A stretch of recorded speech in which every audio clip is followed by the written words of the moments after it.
c'est là.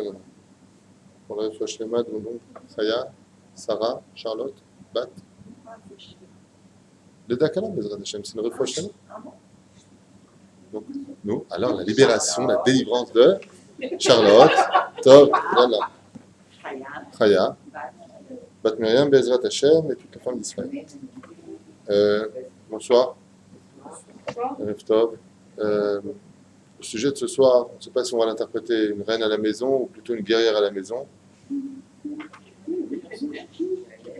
Une guerrière à la maison, je pense que ce sera un peu plus convenant. La femme, guerrière à la maison, c'est intéressant. On va voir exactement de quoi est-ce qu'on parle, puisqu'on va définir un petit peu la Eshetraïl qu'on a l'habitude de lire de façon traditionnelle. De façon assez traditionnelle à la maison, de savoir mettre un petit peu comment, on ne pourra pas tout faire en une heure, donc c'est évident qu'on va passer quelques bribes, quelques psukim.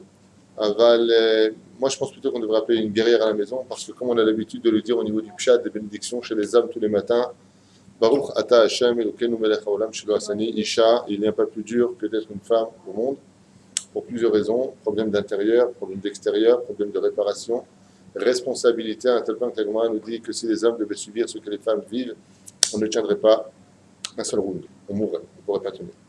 Ne serait-ce qu'au niveau de l'accouchement, au niveau de... Même si de l'autre côté, Baruch Hashem, vous avez quand même appris à vous plaindre. Vous avez appris. Ça fait du bien de se plaindre. D'ailleurs, les femmes le disent, écoute, je me plains, laisse-moi au moins ça. D'accord? C'est vrai que c'est pas évident. Alors, qu'est-ce qu'on appelle une guerrière? Qu'est-ce qu'on appelle une femme vaillante? Vous savez que, sans rentrer dans les détails, mais le but de ce monde, c'est d'acquérir des mitzvot. La femme a tellement de mitzvot à accomplir de façon naturelle qu'elle n'a pas besoin de s'en octroyer plus que ce que la Torah lui a déjà permis de faire. Pour la simple et bonne raison, c'est que ses obligations sont beaucoup plus terre à terre que celles des hommes. Nous, les hommes, nous avons le devoir d'offrir une spiritualité, je dis bien le devoir d'apporter la spiritualité à la maison. Et de l'autre côté, nous avons le devoir, en tant que mari et femme, d'apporter la sérénité au niveau du sien matériel. C'est-à-dire, on parle de la maison, comme on le verra dans Eshetraïl. Cette union, cette harmonie entre les deux mondes, entre le mari et la femme, puisque la femme vient de la matière, tandis que l'homme a été pris par contre du monde, aussi de la matière, il vient de la terre, mais vient de Edmé, qui veut dire selon l'homme.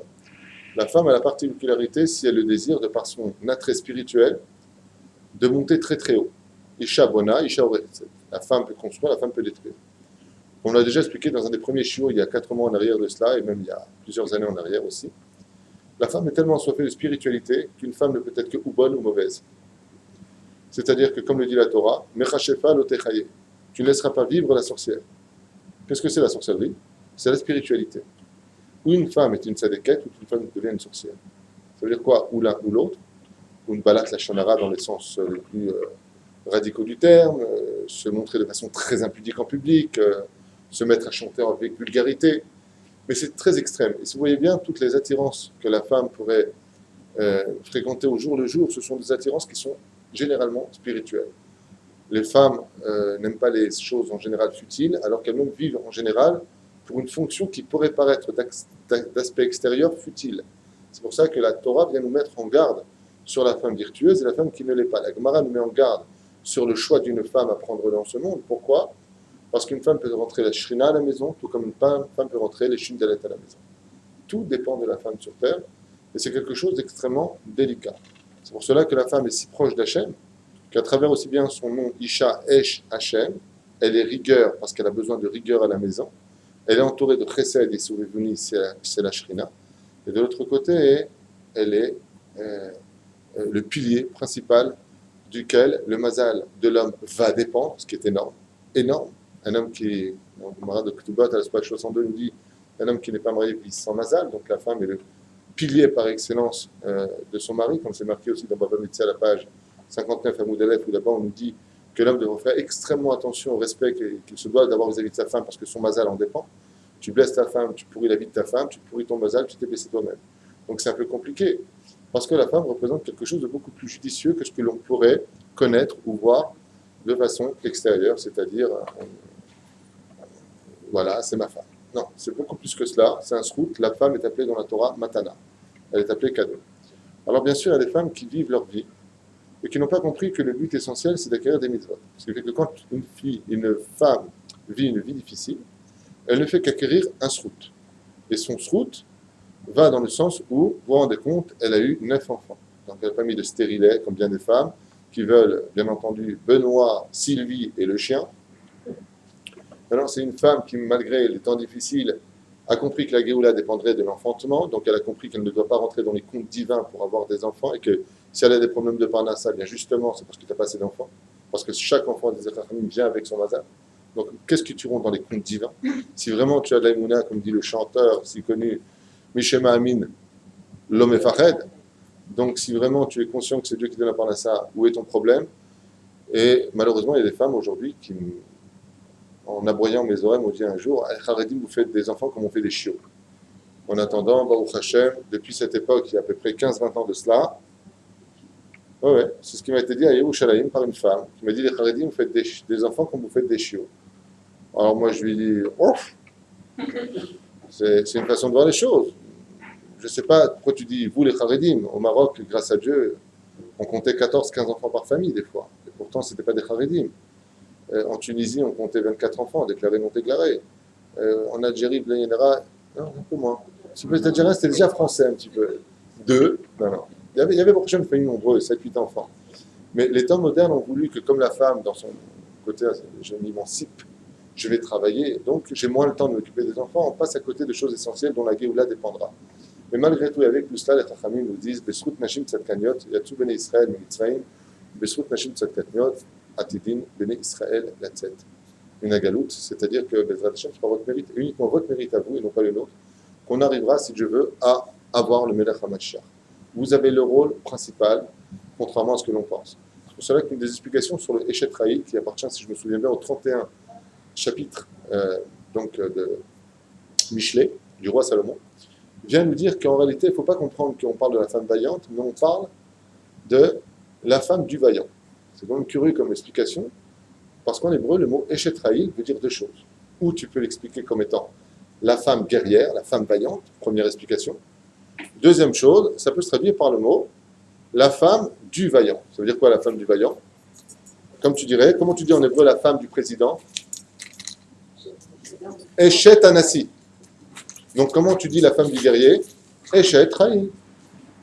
Et ainsi donc, on comprendra différemment que la femme doit trouver aussi le mari qui, de son côté à lui, pourra construire son épouse. C'est-à-dire qu'on entend, Bezrat Hashem, un équilibre dans les deux sens.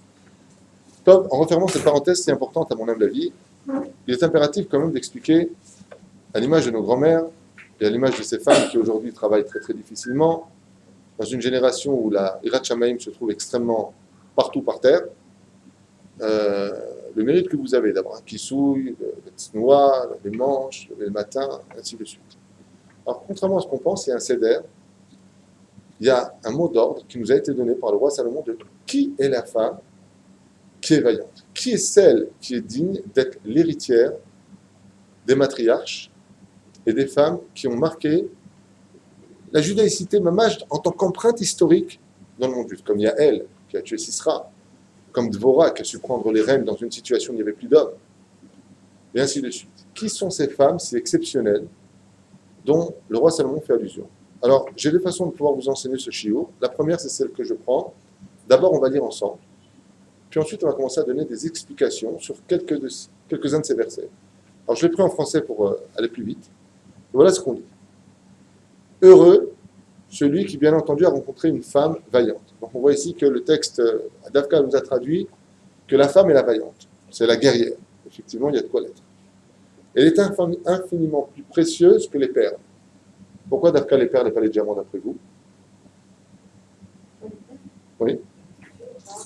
Pourquoi on parle des perles et pourquoi pas on ne parlerait pas de diamants? Pourquoi est-ce qu'une femme virtueuse ne serait-elle pas, dans ce cas-là, comparée à des diamants? Pourquoi est-ce qu'on aurait besoin de comparer une femme à des perles? Comme on n'a pas le temps, et je vois que vous ne trouvez pas la réponse. Non, les diamants aussi sont rares. Si les diamants étaient fréquemment trouvés, alors ce seraient des cailloux. Parce que les perles se trouvent dans des endroits tellement profonds, on se doit de risquer nos vies pour y aller, contrairement aux diamants. Ils se trouvent au fond des océans. Et c'est pas parce que tu as trouvé comment ça s'appelle, l'huître, que tu auras forcément une perle dedans. Donc c'est non seulement non indiqué au niveau naturel par son adresse, mais tu prends des risques énormes puisque la majeure partie des chercheurs de perles sont souvent attaqués par les requins. Se retrouvent dans des situations où ils ont perdu de la respiration dans leur profondeur. Bekitsour, un collier de perles ne coûte pas moins cher qu'un collier de diamant. C'est très rare de trouver cela. Parce que même quand tu as trouvé enfin la fameuse huître, quand tu l'ouvres, eh bien, elle peut être vide. Donc des fois, tu peux trouver des allusions chez des femmes qui paraissent extérieures. Ouh, ça déquête. Et puis après le mariage, c'est des croque monstres chauds, des vilains pas beaux. Ça veut dire qu'en réalité, ils ont su montrer et donner le meilleur d'elles-mêmes avant le mariage, avec leur sourire, avec leur parfum, avec ne t'inquiète pas, je t'ai attendu toute ma vie, tu seras heureuse. Et, comme on le dit, et vous le savez, hein, si l'amour rend aveugle, le mariage rend la vue. Résultat des courses, on se retrouve dans une situation très difficile. C'est bien. Donc on continue. En elle, le cœur de son époux a toute confiance. Donc on voit ici qu'une femme qui est virtueuse, au niveau du pshat, c'est une femme qui a mis son mari dans une telle confiance qu'il dit « Baruch Hashem, j'ai ma femme à la maison ». On définira tout à l'heure de quoi est-ce que nous parlons. Aussi, les ressources ne lui font tel pas défaut. Avec ce que-là, elle arrive toujours à s'arranger. Tous les jours de sa vie, elle travaille à son bonheur. C'est-à-dire qu'une fois qu'elle a pris ses responsabilités et ses engagements vis-à-vis de la Ketouba, elle s'efforcera toujours de tout faire pour que son mari soit un homme épanoui et heureux. Bizarrement. Jamais ne lui cause de peine. Une femme virtueuse s'efforcera à tout moment de ne jamais créer de peine à son mari. C'est un petit peu difficile déjà ce qu'on est en train de dire. On citera Blinéder tout à l'heure des exemples, à moins qu'on le fasse dès maintenant, comme le cas de Rivka. Rivka était enceinte, elle souffrait énormément, elle va aller jusqu'à la ville de Sfat pour poser la question à Shem Ve'ever pour savoir pourquoi. Et pourquoi eux? Parce qu'ils avaient le roi HaKodesh. Mais je rappelle que dans sa propre maison, il y avait son propre mari, qui n'était pas moins saint que Shem Ve'ever. Mais étant donné qu'elle n'a pas voulu le peiner avec ses problèmes personnels, qui sont d'ordre familiaux, ceci étant dit, elle a dit quoi, mon mari étudie la Torah, il va savoir que je souffre, il va être mal. Je préfère ne rien lui dire, je vais aller voir ailleurs. Femme virtueuse, Rivka. Un remède qui est fait sur elle. Elle se procure de la laine et du lin et accomplit sa besogne d'une main intelligente. Qu'est-ce que ça veut dire d'Avka? Pourquoi du lin et de la laine, qui sont deux interdits de la Torah ensemble? Et la femme, il y a marqué, elle se procure. Ça veut dire quoi, elle se procure? Elle va les chercher. On reviendra aussi, Blinéder, sur ce verset-là. Pareil au vaisseau marchand, elle est comparée à un bateau qui va au loin. Elle amène les soins, ses prévisions. En d'autres termes, elle amène aussi la parnassa. Elle s'arrange pour que son mari ait le moins possible de responsabilités financières pour qu'il soit le plus occupé à l'étude de la Torah. Comme ce fut le cas de Rabbi Akiva et son épouse, les matriarches, et bien d'autres. Il fait encore nuit qu'elle est déjà debout, distribuant les vivres à sa maison. Elle a travaillé toute la journée, le matin elle vient de se lever, il va faire une belle journée, l'a mis le soleil. Donc le soleil n'est même pas debout, qu'elle elle est déjà debout, en train de réveiller ses enfants pour aller à la prière, préparer le café à son mari pour qu'il ne rate pas la prière non plus, préparer les goûters pour le Talmud Torah, alors que la veille, elle s'est déjà donnée à fond. Top. Des rations à ses servantes. Elle jette son dévolu sur un champ et l'acquiert avec les produits de son travail, elle plante un vignoble. Les Chachamim nous disent ici que la femme virtueuse, c'est celle à qui, quand tu lui confies de l'argent, elle ne va pas le déplacer dans les choses futiles de ce monde qui n'auront servi à rien pour plus tard.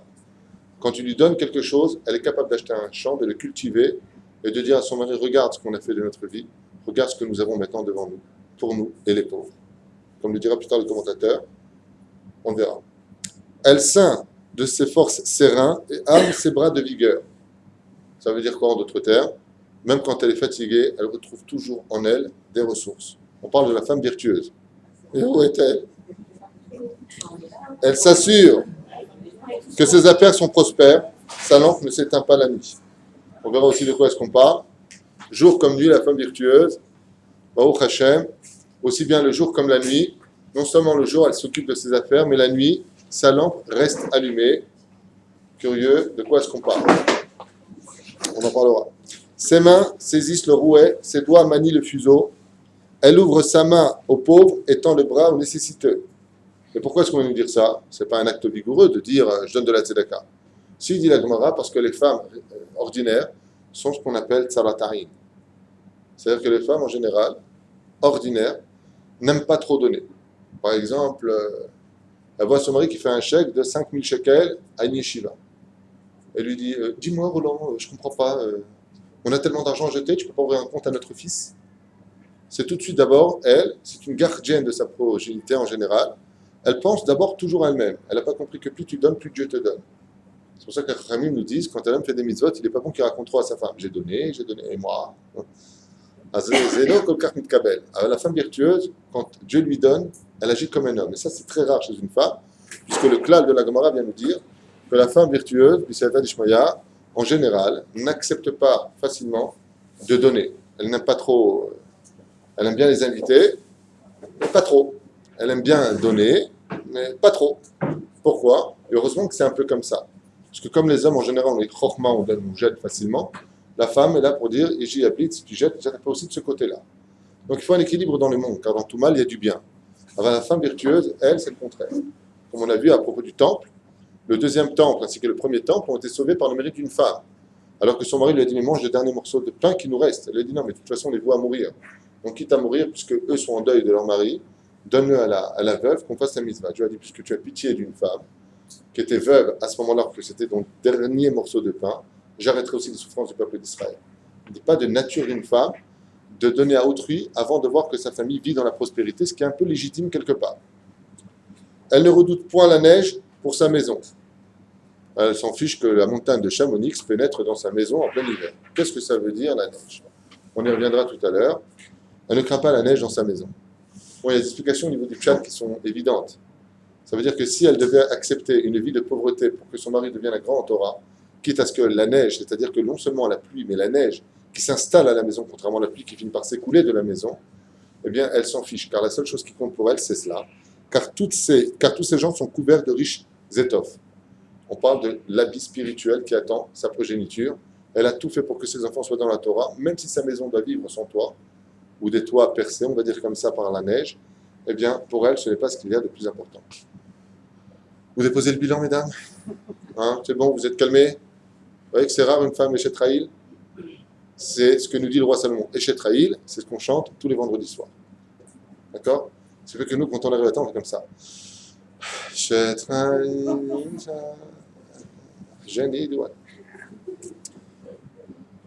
alors, juste quand même, une petite parenthèse, vous imaginez bien combien il y a de quoi verser des larmes de rire quand on voit des femmes qui se mettent en colère en disant « Quoi, on va en Espagne, tu m'as promis le Portugal ?» Plite, c'est tout ce qui t'intéresse. Quel hôtel est là? Oui, tu m'as promis le King Salomon, pourquoi on va au Malkat Sheva? C'est tout ce qui t'intéresse. Ça, c'est pas une Eshet Raïl, c'est une Eshet Chraïl. C'est pas la même femme, c'est pas la même chose. Elle brode des tapis, là, faire pouf fermement ses vêtements. Son époux est considéré aux portes. Ça veut dire qu'elle a lancé la réputation de son mari. Quand il siège avec les siens, les anciens du pays, elle confectionne des tissus qu'elle vend et des ceintures qu'elle cède aux marchands. Ça demande explication. Parée de force et de dignité, elle pense en souriant à l'avenir. Ça, c'est une vraie femme. Celle qui est capable de penser à l'avenir. Mais on ne parle pas d'avenir dans ce monde. On parle de l'autre avenir. Un exemple complet pour cette phrase que je ne pourrais pas omettre, phrase véchante d'oublier. Mais il est évident qu'une femme digne de ce nom qui a mis des enfants au monde devra d'abord et avant tout dans ce monde s'inquiéter que son fils qu'elle a apporté grâce à Dieu sur terre avec son mari, bien sûr, eh bien, aille au monde futur. Et malheureusement, il arrive souvent que les femmes tombent dans le piège. Les femmes, j'ai vu une femme récemment qui m'a dit « Je suis tellement heureuse, mon fils a reçu ses certificats, il est devenu avocat à Tel Aviv, même dans le sud d'Israël, au Méchani. Okay. Et elle me dit « Vous n'êtes pas Mazel Tov ?» Je lui dis « Ah non, certainement pas. Il est dans quoi? La criminologie. Je suis encore moins Mazel Tov. Pourquoi? Parce que tu viens de l'envoyer au Gehinam. Voilà. Imagine que tu donnes un Sefer Torah à ton fils et que tu le jettes par terre. Haz v'shalom, c'est exactement la même chose. Vous n'êtes pas au courant, mais c'est exactement. Tout celui qui va selon la loi des Goïms, Keilou Zarak et Sefer Torah la Retzva. Donc ton Mazel Tov, il est bien, oui, mais attends, il est avocat. Il est avocat de quoi? Il va finir en guigoule d'avocat. Avocat de quoi? En quoi c'est Mazel Tov? Je n'ai pas compris. S'il y a un seul témoin et qui le condamne à la perpétuité en prison au Bet Mikpat à Shalom ou à Bagatz, oui, il a fait une injustice vis-à-vis d'Hachem. Vas-y, Galgel, vous êtes contente? Bah, bon, c'est une façon de voir les choses. Elle ouvre la bouche avec sagesse et des leçons empreintes de bonté sont sur ses lèvres. Femme qui est Shetraïl, vous avez entendu ce que c'est? Elle fait aussi partie des femmes qui ont ce srout d'être pour tout le monde les caves zéchout. Rien n'est grave, un peu comme nos grands-mères. Je trouvais que nos grands-mères avaient toujours ce langage. D'ailleurs, je croyais qu'on s'appelait tous Michelch à la maison. Parce que dès avec des embrouilles, elle te disait toujours Michelch. Alors moi, je croyais que c'était mon nom. Et elle a dit à mon frère Samy Michelch. Je dis, ah, c'est pareil. Ça veut dire en tunisien, c'est pas grave. C'est pas grave. Bon, pardonne, Michelch. C'est pas grave. C'est pas grave. Et c'est ce qui a marqué ici. Elle parle toujours avec dignité. Elle a toujours des belles paroles dans la bouche, comme nos grands-mères, que Dieu te donne, qu'il te rajoute. Ne m'oublie pas. Toujours des. Avec sagesse et des leçons empreintes de bonté sont sur ses lèvres. D'une bonne maman, on apprend toujours à. Chez nous, jamais on a insulté, jamais on a dit des mots mal élevés. On a toujours de la dignité. On cherche toujours à ne pas écouter, à savoir la vérité sur les autres. Non, non, je ne veux pas entendre. Tandis que les autres, ah bon, raconte-moi. J'étais sûr, je l'avais vu sur elle. Inspecteur Gadget. Elle dirige avec vigilance la marche de sa maison, sans crier. Et jamais ne mange de pain de l'oisiveté. On verra aussi Blinéder quand on reviendra sur l'écriture. Ses fils se lèvent pour la proclamer heureuse. Donc elle a déjà un salaire sur terre, cette femme virtueuse, qui ressemble à quelqu'un que vous connaissez pour l'instant. Une femme qui a toutes ses qualités pour l'instant, je n'ai pas connu. Donc de son époux, pour faire son éloge. Bien des femmes se sont montrées vaillantes, mais toi, tu leur es supérieur à toutes. Mensonge que la grâce, vanité que la beauté, la femme qui craint Hachem, seule est digne de louange. Rendez-lui hommage pour le fruit de ses mains et qu'aux portes ses œuvres disent son éloge. Donc on voit ici que la finalité du Eshet Raïl comprend le domaine de la femme dans la finalité des choses. Quand tu as une femme, par exemple, qui ah non, moi je ne vais pas m'y non, c'est trop crade, je m'excuse, mais il n'y a pas de ceci, non, il n'y a pas de cela. Que les femmes d'Israël ont besoin de certaines conditions. Si elles n'ont pas le restaurant toutes les semaines, si elles ne peuvent pas aller au club, attention, pas le club spécial, ouais, avec leurs copines, alors c'est sûr que ces femmes-là, quand elles partiront de ce monde, elles avaient Fatima à la maison, leur voiture dehors, elles sont au club, béchoulé, quand elles partent de ce monde, eh bien on vient faire un Bartora en disant Rabbi Akiva était un grand homme, son grand-père était un grand rave, mais elle, c'est un sac poubelle. Pourquoi? Ça ne veut pas dire qu'on doit être maso dans ce monde, on ne doit pas chercher les problèmes. Mais il faut comprendre que la grandeur d'une femme ne peut exister qu'à travers la difficulté. Imaginez que je présente un enfant de 2 ans et j'ai une femme met-le par terre.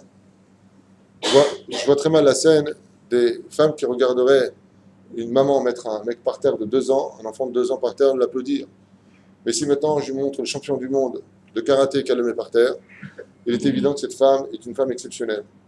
De la même façon, les épreuves qui viennent taper à nos portes, quand on a un mari qui est difficile, quand on a des enfants nombreux, de qui plus est, qui sont ingrats, et je le dis dès maintenant, quand vous vous occupez de vos enfants, mettez-vous une chose bien précise dans la tête, n'attendez rien d'eux. N'attendez jamais rien d'eux, parce que comme ça, vous ne serez jamais déçus. Il est de nature qu'un enfant soit ingrat, malheureusement. C'est pour ça que c'est tellement de nature que Dieu nous dit « Honore ton père et ta mère ». Pourquoi tu le dis? C'est tellement évident que même les goïms l'auraient su si tu n'avais pas dit Hachem. Parce qu'on a un grand Yetzerara. Et qu'à partir du moment où on a ce Yetzerara, on a l'habitude de dire « Havede Dixor Akadosh » comme les chiens. Donne maman, donne-moi de l'argent, pas ceci, pas cela. Quand on a besoin de toi, t'es là, t'es ici. Et puis quand on n'a pas besoin de toi, maman, je t'ai rien demandé, j'ai pas besoin de toi. Donc c'est comme ça, c'est de nature. Une femme vaillante va trouver les mots qu'il faudra pour équilibrer Bezrat Hashem une harmonie au sein familial. Et le challenge est très difficile. C'est souvent justement, comme disent les Chachamim, c'est que quand ça ne va plus à la maison, que Dieu pose ses yeux uniquement sur la femme. D'où le verset Isha Bona, Isha Oreset. Maintenant que ça ne va plus, qu'est-ce que tu vas faire? Il y a une base pour réussir cette mission, c'est de savoir qu'il n'existe pas de catastrophe dans ce monde s'il n'y a pas la solution qui va avec. Alors, ça peut être les guérouchines, je ne sais pas dire le contraire. Il y a des moments où mieux vaut se séparer qu'arriver au meurtre. Ouais. Avant d'en arriver là, bien entendu, il faut savoir que les épreuves que nous avons, la femme a des armes en elle qu'elle ignore. La force de la prière, la force des mots avec son mari, la force des larmes avec ses enfants, la force de la rigueur, et là on compte sur vous, c'est tellement naturel à la limite. Mais elle a des armes. Les armes de la femme sont tellement grandes, on l'avait déjà expliqué, que nous les hommes, pour être reçus chez Dieu, il faut qu'on rentre dans la synagogue, qu'on soit un minimum de 10 personnes. La femme qui rangerait des pompes dans un KGB, parlant avec Dieu, nous a tous dépassés. On ne se rend pas compte du tout de la valeur d'une femme. On ne se rend pas compte. Alors bien entendu, il y a des tikkunim. C'est évident que la femme souffre de façon différente parce qu'elle est tellement pure, tellement proche d'Hachem, chez Hassani Kirtsono, qui nous a fait selon sa volonté, que quand la femme tombe dans ce monde, la dimension de sa chute prend dans les cieux une dimension beaucoup plus grande que chez les autres. Et pourquoi? Parce que justement, quand tu fais un pas dans la Gdusha, ça prend une telle dimension que son contraire existe aussi. Donc c'est Mida Keneged Mida Lo Batla. Quand un homme tombe, c'est pas comme quand une femme tombe. Pour vous donner un petit exemple avant de commencer mon shiur, c'est peut-être temps qu'on commence, même s'il a déjà commencé de la préface. Vous avez vu que Lavan et Marshimov Zichro a eu 2 filles. Ces 2 filles s'appelaient Rachel et Léa. Et bizarrement, il dit à propos de ces 2 filles, Tob les titi otar, mais les titi les ishacher. Je préfère te donner ma fille à toi que de la donner à quelqu'un d'autre. Et pourquoi pas? Mais Lavan, le rachat, connaissait la force de la femme sur terre. C'est marrant, c'est toujours les Réchaïm qui connaissent mieux que nous les situations. Il a fait un calcul là-bas. Il a dit, attends, je ne suis pas idiot. Je sais que mes 2 filles ne vont que construire leur foyer partout où tu les mettras. Donc, si Rachel épouse un rachat, il fera tchouva, j'aurai 2 Yaakov Avinu sur terre. Et si Léa fait tchouva, ouais, avec le mec avec qui elle est, elle le ramène à toi, j'aurai encore 2 Yaakov Avinu. C'est pour ça qu'il a tenu absolument avec ses 2 filles, avec Yaakov qui était déjà tzaddik, en disant avec toi, elles vont reconstruire, puisque tu es déjà tzaddik. Parce il connaissait la force des femmes. Il sait qu'une femme peut tout construire, et il sait qu'une femme peut tout détruire. Pire ennemi de la femme, particulièrement chez elle, plus que chez l'homme, c'est la colère. Et pourquoi? Parce que la femme, de façon naturelle, sauf exception à la règle, est toujours coléreuse. Esh, Hachem, comme c'est marqué, le Aleph et le Shin sont proches. Le He, qui représente le Chesed, est à l'extérieur. Chez l'homme, par contre, le Yud est entre le Aleph et le Shin, ce qui fait que le feu de l'homme est éloigné. Les hommes, en général, sont plus calmes que les femmes. Une fois, il y a un Shlom Bayit qui a eu lieu ici, j'ai dit à la femme, vous êtes nerveuse? Elle m'a dit, non, pas si on m'énerve. J'ai bien aimé. Alors, hein? C'est une bonne réponse. C'est une bonne réponse. Je ne veux même pas répondre à votre réaction. Je ne veux même pas y répondre. Je ne m'énerve pas si tu ne m'énerves pas. C'est ridicule. Je ne m'énerve pas même si tu m'énerves. Sinon, ça sert à quoi? Une légitime défense n'a lieu que quand tu te sens attaqué. Bien. Je trouve que c'est bien de parler des responsabilités de la femme, mais on devrait. C'est ce que je fais avec les hommes. Oui, on devrait parler aussi de ces. Ça y est, c'est la révolte. De ces, pas de ses qualités justement, de ce qu'il a défini un petit peu et qu'on va peut-être définir ça comme des défauts. Ce ne sont pas des défauts, mais sa susceptibilité, sa sensibilité, et peut-être qu'on n'en tient pas tellement compte. C'est sûr. Non. La meilleure façon de vivre une histoire de couple, c'est de savoir comment fonctionne une femme. Et la femme, on sait qu'elle est suprasensible, des fois un peu trop, ça devient relou dans le couple parce que tu ne peux plus rien dire. Et pourquoi ça devient lourd? Parce que d'un côté, elle veut tout savoir, de l'autre côté, dès que tu lui dis, elle ne peut pas supporter. Alors pourquoi tu veux savoir? C'est un peu le chat qui court après sa queue, quoi. Je veux dire, elle veut tout assumer et ne peut pas le faire. Alors on essaie de l'aider et après elle te le reproche. Alors c'est un petit peu ambigu, mais c'est sûr et certain, et je suis le premier à le dire, que quand tu viens pour mettre en route une machine complexe, il est important pour toi de connaître le fonctionnement et les dégâts qui pourraient s'engager si tu ne mettrais pas au moment opportun les boutons à leur place. Une femme, c'est pareil. C'est une espèce de machine très compliquée parce qu'elle est remplie de bina, d'un sixième sens de qui plus est, et d'une naïveté surprenante. Même les femmes les plus intelligentes sont souvent naïves. Parce que ça fait partie de la femme, comme Ève qui s'est fait avoir par le serpent, comme des femmes très intelligentes qui ont été arnaquées par plein de systèmes. Ça ne veut pas dire que nous, on ne se fait pas arnaquer, mais ça fait partie plus des trous notes de la femme. Donc, il faut faire attention. Comme souvent, un homme il dit à sa femme, bon, fais attention dans ton voyage. Je dis, quoi, t'as pas confiance? Non, c'est en toi j'ai confiance, c'est en l'autre que je n'ai pas confiance. Et il a raison de le dire, parce que la femme est très sensible aux compliments, au fait qu'on l'écoute, au fait qu'on la regarde. Elle a besoin de plaire, ça fait partie de sa nature. Donc c'est vrai, il faut connaître la femme. On ne va pas nous prendre à neuf non plus. Bien. Eshet Raïl, Mimsa, Verachok, Mipininim, Mechla. Les Chachamim nous disent ici, il n'existe aucun trésor dans le monde qui peut équivaloir la grandeur d'une femme virtueuse à la maison. C'est-à-dire que, si je devais dire à une personne, où tu prends 50 millions d'euros maintenant en musulmane, où je te donne cette femme qu'on vient de décrire dans le Eshet Raïl, le roi Salomon nous dit, Mazé verachok mipinini michara, aucun trésor dans ce monde n'équivaut la valeur d'une femme virtueuse à la maison. Celui qui a une femme virtueuse à la maison, il a tout dans sa vie. Il a ce monde et il a l'autre.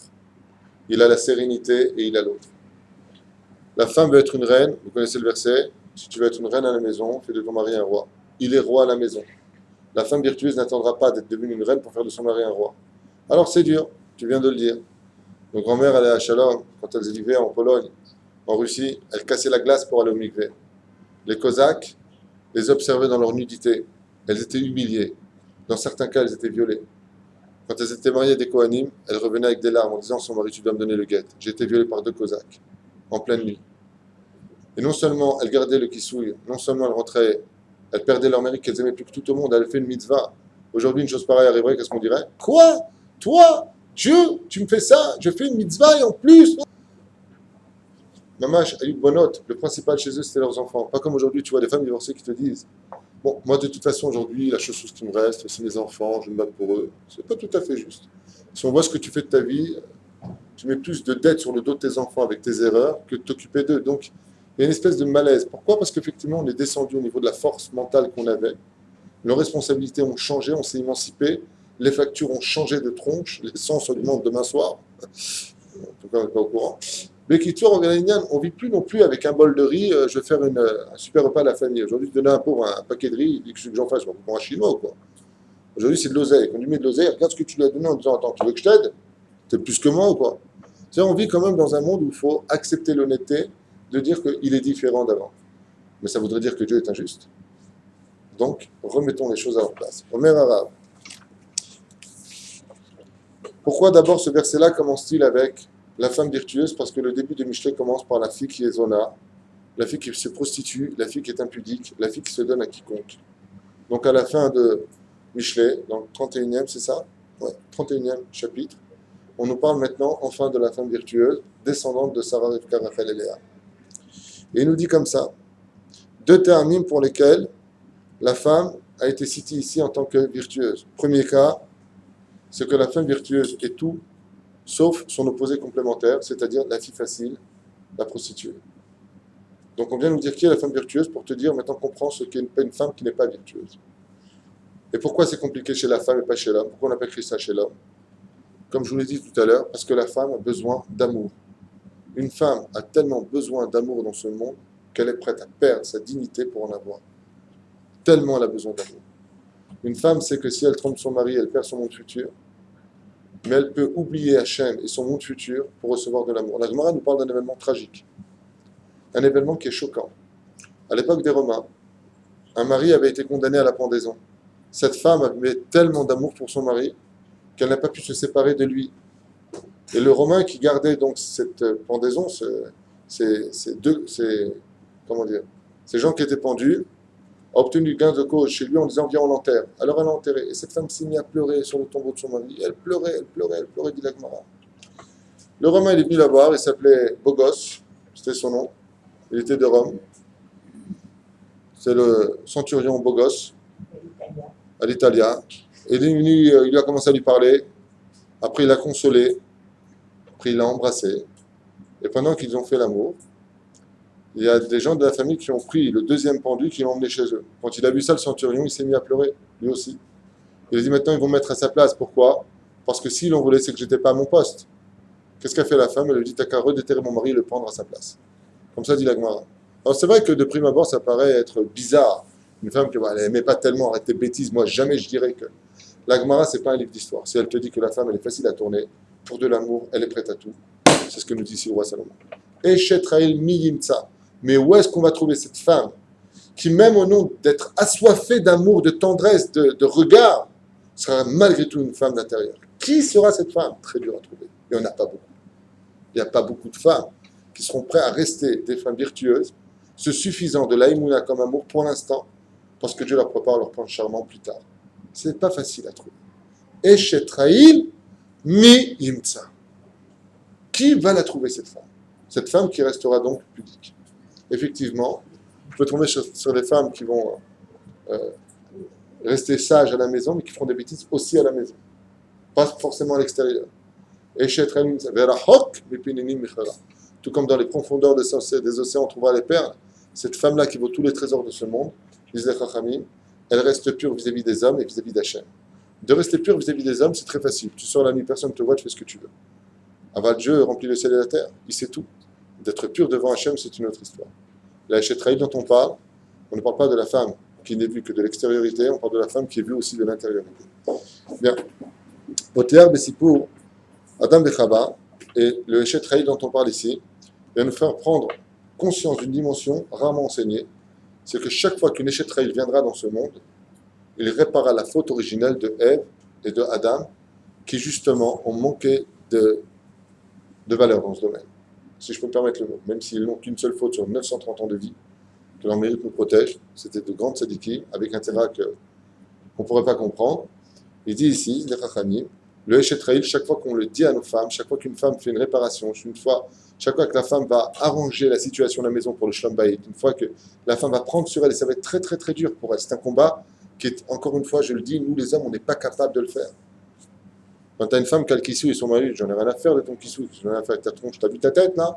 Et que la femme, avec tout ça, le lendemain, elle remet le kissou, et elle a reconfiance en Hachem, et elle dit Hachem, c'est pas grave, pardonne à mon mari, ma pitom, pardonne. Non, Din, tu finis à là, je suis là. Non. Et avec tout ça, elle continue, elle fait la réparation de la faute originelle. Vous savez ce que ça veut dire en 2 mots? Une Eshetraïl, quand on la trouve sur terre, on peut dire d'elle ouvertement, Baruch Hachem, que le monde a été créé pour elle. Pour elle. Je suis obligé d'avancer dans les psukim. Je tourne la page parce qu'il va être tard. D'autres explications nous disent les phrases suivantes. Issa tova matana tova. Bechek ira Hashem tinaten. Dainu mitat elokim i. Le verset nous dit, une fois de plus, à propos de la femme virtueuse, il n'existe pas un plus grand cadeau dans ce monde que de se recevoir une femme virtueuse. Pour un homme. C'est-à-dire, matzah isha, matzah tov. Il dit, Yakar me'od bekaché nimtso ota yoter mimkam pninim venikra eshetraïl. Hachem shlosha ma'alot shnimnu be'anshe chayil. Et qu'est-ce qu'on appelle une eshetraïl? Voilà maintenant, écoutez bien, ce qui définit une femme virtueuse à la maison. Aleph, ir'e elokim. Une femme virtueuse se définit par 3 éléments, 3 choses. La première chose, c'est qu'elle craint Hachem. Elle ne va pas te faire à manger parce que tu le mérites ou pas. Elle ne va pas te parler parce que tu lui as parlé ou pas mal. La première chose qu'elle fait, c'est qu'elle va toujours Hachem entre toi et elle. Même si tu ne mérites pas que je te fasse à manger, même si tu ne mérites pas que je te parle, même si tu ne mérites rien, c'est Dieu qui me demande, je fais pour Dieu. Eshetraïl, première définition, Shesh ba Yirat Hachem. Yirat Elokim. Deuxième chose, c'est une femme de vérité. Elle ne se ment pas. La plus grande maladie de cette génération de 2013 et la vulgaire, bientôt 2014, Shnatash Arg, okay, c'est par excellence la mythomanie. Ça veut dire que très souvent les gens s'imaginent être attends, moi je suis quelqu'un de très très bien. Ah ouais? C'est ce qu'on va faire. On va mettre une vidéo dans tes yeux, on va voir ce que tu as vu toute la journée, 24 heures sur 24, et là d'un coup tout le monde quitte la pièce. On n'est pas honnête avec nous-mêmes. On dit qu'on étudie, on n'étudie pas vraiment. On dit qu'on s'est donné à fond, alors qu'on a parlé pendant 2 heures au téléphone. Encore une fois, je ne juge personne. Je définis ce qui a marqué ici chez les sages, qui nous disent qu'une femme, une eshetraïl, vit la vérité.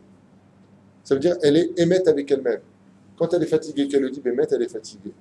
Quand elle dit vraiment je suis à bout, c'est que vraiment elle est à bout. Mais pas je suis à bout, comme on a vu des fois dans le ménage de Pessah, on avait parlé la dernière fois, j'en peux plus du ménage de Pessah. Excuse-moi, ma femme, pas du tout un chas de shalom. Excuse-moi, ma femme, pendant 2 heures, tu étais en train de revérifier tous les albums de ta jeunesse par terre, avec la poussière, en train de regarder pendant 2 heures ton album. Tu vas pas me dire que tu as fait 2 heures de ménage. T'es pas émette. T'es pas émette. Il y a un problème avec notre sincérité. Oh, t'as refait ta maison, t'as trouvé des trucs, t'as kiffé, t'as même appelé ta copine. Tu te rends compte, j'ai trouvé 2 heures sont passées. Oh, je suis crevé. Non. Comme encore une fois, ça fait partie de la vie, il n'y a rien de méchant. Aval, une des trous notes, des caractéristiques de la femme virtueuse, c'est qu'elle est émette. Elle est émette. J'ai pas fini. Baruch Hashem, ça va. Les femmes se plaignent très souvent en général, non pas par rapport à la réalité de ce qu'elles vivent, mais parce qu'elles ont peur du lendemain. Donc elles n'ont pas assez de Yirat Hashem, pas assez d'émouna. C'est ce qu'on a défini. Première chose, crainte du ciel. Deuxième chose, Anche Emet. Ce sont des femmes de vérité. Femmes de vérité. Ça veut dire que son mari, il n'est pas très sympathique, mais elle est Emet. Malgré tout, il a de bonnes qualités. C'est un homme généreux. C'est un homme qui me met toujours aussi sur un piédestal. Alors il est coléreux, ou alors il est pathétique, ou il n'est pas très intéressant. Peu importe. Mais elle est émette. Il n'y a pas tout noir. Aujourd'hui, quand on entend les Shlombaï, sincèrement, tu crois que le mec c'est Hitler et elle c'est Eva Braun. C'est pas possible. Non mais c'est vrai. Quand tu écoutes la définition de ce que. Récemment, je t'en parlais. Quand tu écoutes comment les femmes définissent leur mari, mais tu dis, mais attends, c'est un pitbull le mec, c'est pas possible. Et quand tu le vois, c'est un caniche. Si, mais il y a un truc qui ne va pas. Et le contraire, pareil, la femme, on dirait que, Marie-Fräulein, attends, calme-toi. Souvent, je dis dans les Shlombaï, je dis, d'accord, maintenant j'ai entendu les fois, c'est quoi ses qualités? Franchement, c'est une super femme. Et là, tu te dis, le mec, il a besoin d'un psychiatre. Un problème. Pour finir, Sonnet bitza veisha shieshba shelosh amalot batza. L'Ekitsur Velaïnian, elle déteste le côté hypocrite des choses. On l'achète. Elle est sur ses gardes, la femme virtueuse. Elle refuse trop de discussions avec les hommes. Elle est sur ses gardes. Elle n'a pas besoin d'être achetée par toutes sortes de compliments. Zot, Isha, Behemet, Sheitova. Zot et Shetraïl, ce sont les 3 trou-notes de la femme. On avance. Batah lev. Alors par contre là c'est très intéressant aussi. Batah ba lev ba'ala beshalal lo yirsa. Ici il y a beaucoup d'explications à donner. Pour moi c'est un des versets les plus importants du Shetraïl. L'homme peut mettre sa confiance en elle, car il ne manquera jamais de trésor chez elle. Alors sur ce, il y a tout ça qui a été écrit. Juste sur le Me'am Loez. Alors imaginez maintenant les autres livres que je n'ai pas apportés comme le Gaon de Vilna. On avait étudié il y a 5 ans, c'est pour ça qu'aujourd'hui, il y a 4 ans. Aujourd'hui, je ramène le Me'am Loez. Il dit comme ça. Première chose. Bala boterba shelo titpate al yedei achirim amfatrim tarshitim bebigdadim derech nashim. Les femmes en général sont jalouses. Quand elles voient que sa copine a acheté la dernière bague Cartier ou même le tour de la bague est entouré de diamants et qu'elle regarde sa petite solitaire qui est tellement seule qu'on appelle le solitaire. Ouais. Anda les boules. On dit, la femme qui achète, comment dire, son mari compte sur elle parce que jamais le trésor ne manquera chez elle. Première explication. Elle n'est pas mitrachemet, elle n'est pas impressionnée par les biens de ses voisines. Elle s'en fiche. Une échetraïl, c'est celle qui dit Baruch Hashem, j'ai mon petit chez moi, c'est ce que Dieu m'a donné, j'ai confiance en son jugement. À Kol Litov. Si la bague que j'ai, c'est ça que j'ai, Baruch Hashem, ça me suffit amplement. On avance. Il y a d'autres explications à donner, mais je voudrais avancer sur les autres qui ont été données plus bas. La verbe Tzorcha Abayit. Eno Choshesh Pen Tivgod Bo Ishto. Ça veut dire quoi? Veshala Lo Ersa. Comme on a dit juste avant que la femme virtueuse c'était le plus grand trésor de ce monde. Veshalal Lo Yersa. Son trésor ne manquera jamais. Ça veut dire quoi? Même si son mari prenait la distance pour aller travailler au loin, il est certain que son trésor, dit sa femme, elle-même, ne le trompera jamais. Il n'ira jamais voir ailleurs. Comme on le dit, Matza Isha Matzatov. Celui qui trouve une femme a trouvé le bien. Rabbi Yehuda Tzadka Alav Shalom écrit dans son livre Kol Yehuda, il dit Mazé Matza Isha Matzatov. Celui qui a trouvé la femme a trouvé le bien. Si tu sais toujours où est ta femme, tu peux être certain que tu as un trésor à la maison. Mais si une fois, mais t'es où là? Je suis chez Castro. Casse-toi. Mais t'es où là? Je suis avec des copines au café. Mais t'es où là? À quelle heure tu rentres? Zeishara. Matza Isha, Matzatov. Un homme, dit Rabbi Yehuda Tzadka, qui sait toujours où est sa femme, c'est une femme qui est bien. Mais un homme qui rentre à la maison, à chaque fois, il se dit, mais elle est où ma femme? t'es Ishara. Comme c'est marqué dans le Teilim, Gvod bat Meler Penima. Sauf si, bien entendu, comme souvent je le propose à mon épouse, prends-toi 2 amis de temps en temps, et ta vraie Rita, la malo. Aval, le écart d'une femme, c'est Abaït. Quoi, l'écart chez Baïcha, le principe même d'une femme, c'est d'être à la maison. Matza Isha Matzatov. Il y en a qui m'ont dit un jour, et comment on va faire pour trouver un mari? Je vous affirme que la mienne n'est pas sortie pour me chercher. Hein. Je tapais jusqu'à sa porte. Quand Dieu il dit, c'est ok, c'est banco, il n'y a pas besoin d'aller loin. C'est une question d'Emunah. עיני הצופיות על צורכי הבית, שר שלא יחסר, איזו דבר חשוב בבית, תמלא החסר כדי שהשלל לא יחסר. Ça me rappelle par contre beaucoup les femmes d'avant. Quand j'étais petit, il y a une dizaine d'années, on recevait beaucoup de monde à la maison. À Paris, je crois que même Abraham Avinu, il ne nous arrivait pas à la cheville, tout ce que je lui dois. 9 frères et sœurs, 9 copains-copines, plus leurs 9 copains-copines à eux, plus les copains des copains, des copains, des copines, plus ça n'arrêtait pas à la maison. C'était une usine qui ne fermait jamais. La cuisine n'a jamais été vide. C'était ou ma mère qui était dedans en train de faire à manger, ou ma grand-mère, ou nous. Mais d'ailleurs, chez nous, les Tunisiens, la pièce la plus importante, c'est la cuisine. La chambre est petite, c'est pas grave. Le salon, c'est pas... La cuisine, elle est grande, ça, c'est bien ça. C'est très important une grande cuisine parce que chez nous, c'est notre salon, c'est notre chambre. On aime bien la cuisine. Il y a marqué ici quelque chose de très beau. Veshalal lo yirsar. Aujourd'hui, les femmes ont pratiquement tout à la maison. Et malheureusement, elles se plaignent beaucoup. En Tunisie, ma mère me racontait, et je l'ai vu même à la maison, bon, qu'est-ce qu'il reste?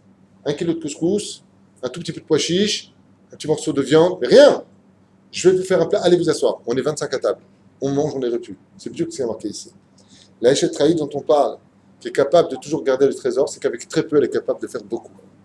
Nos mères, Béhémet, avaient ce don extraordinaire de le faire, de le vivre. Très peu de choses.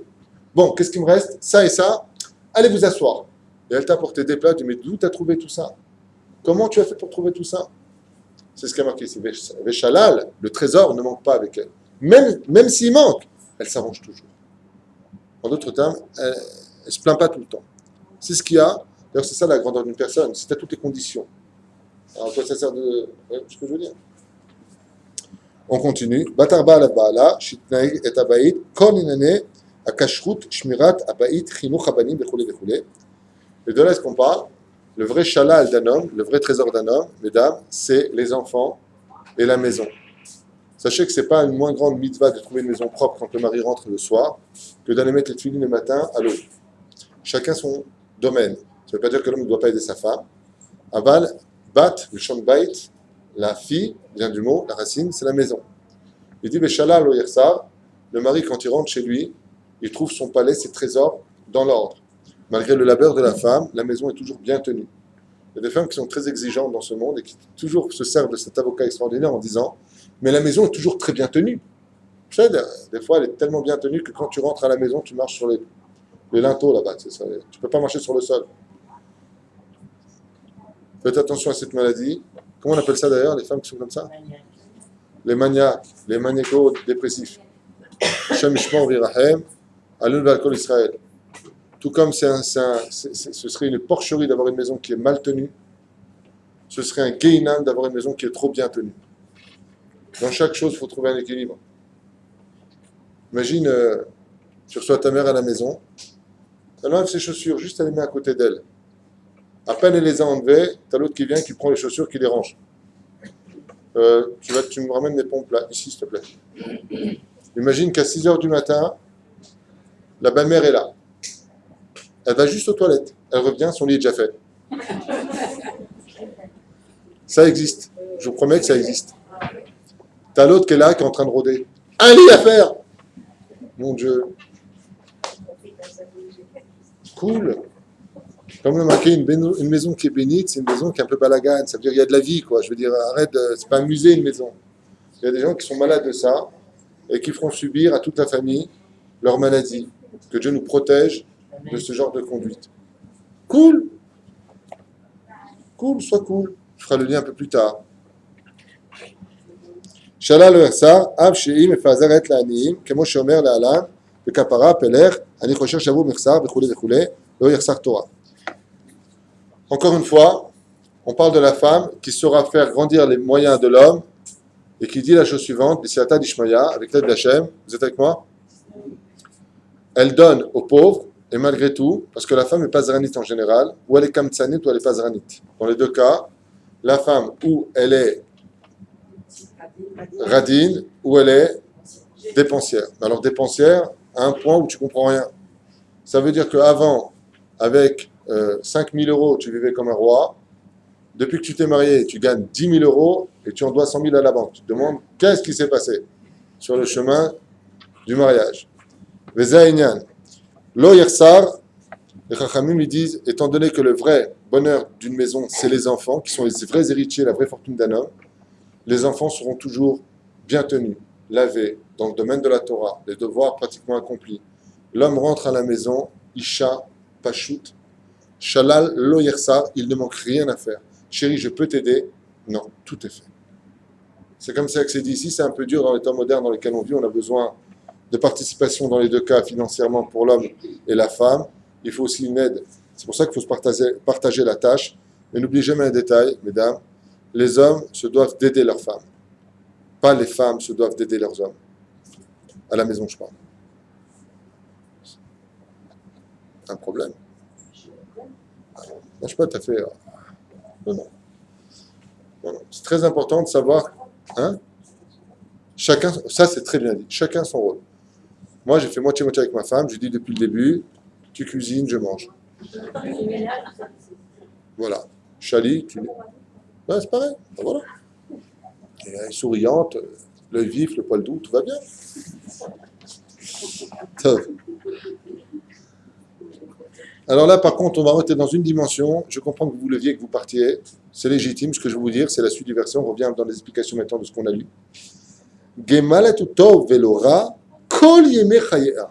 Ce verset-là, qu'est-ce qui se passe, il fait froid?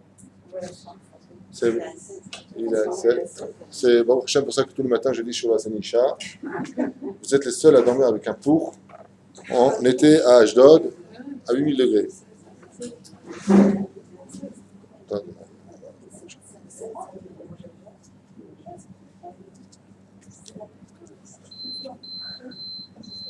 Écoutez bien, accrochez-vous à vos chaises. Très bien.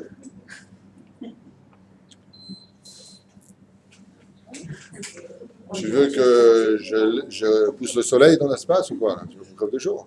Top. Omrim Rabotenu Alem Shalom. Gemal Tov Velora. La femme virtueuse, quand son mari lui fait du bien, elle lui rend le bien. Et quand il lui fait du mal, elle lui rend le bien. Mais ça va plus loin que ça. Je vous ai dit que vous allez vous casser, Bassov. Ah ouais? Gamal Tov Velora. Mazé, elle lui rend le bien et pas le mal. Du moins, elle lui rend le bien. Je comprends que c'est pas le mal, on continue le mal, parce qu'il est normal que œil pour œil, dent pour dent. Tu m'as insulté, je t'insulte. Tu m'as traité de... Hein? Je te traite de... Et comme ça. Ma mère, la tienne. Voilà. Ça, c'est Eshet Chraïl.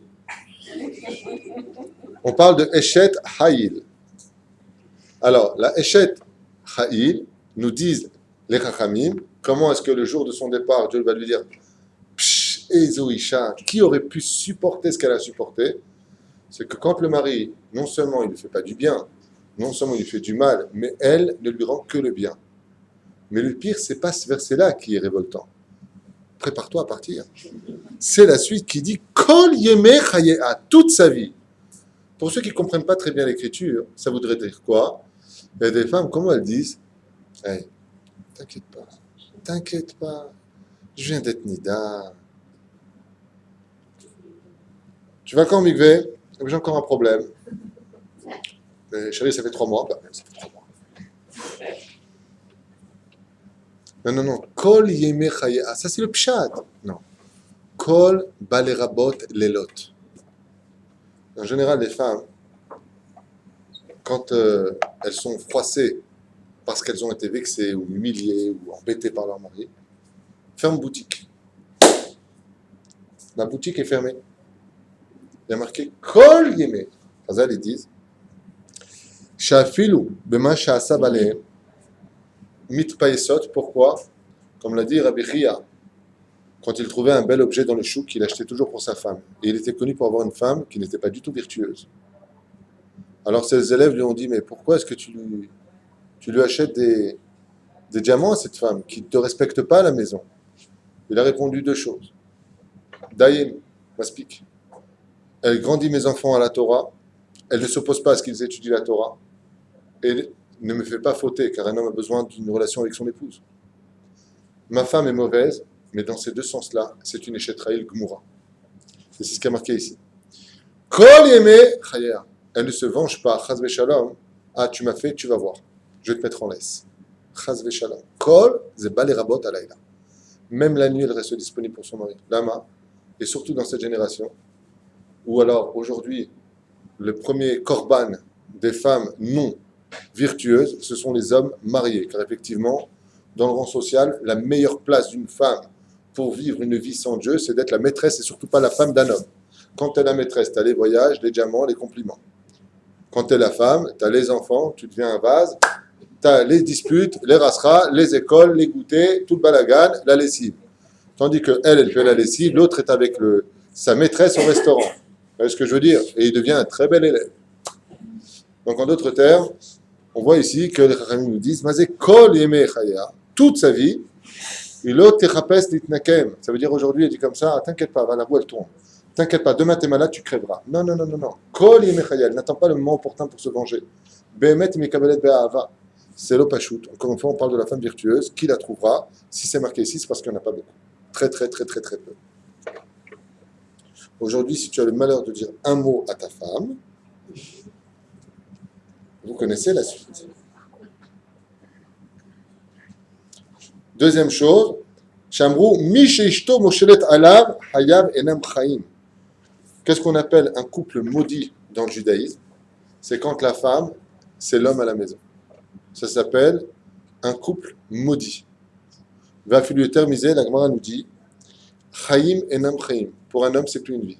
D'ailleurs, c'est la cause principale des divorces aujourd'hui. Chez les hommes,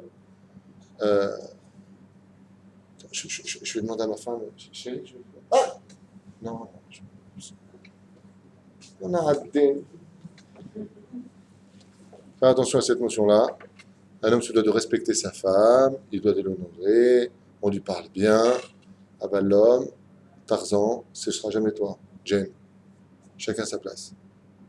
Isha, une femme doit craindre son mari, il doit y avoir un respect mutuel. Comme enseignait Rachamim, parle mal avec tes copains si tu veux, avec ta femme tu parles mieux, mais il n'y a pas marqué une serpillière.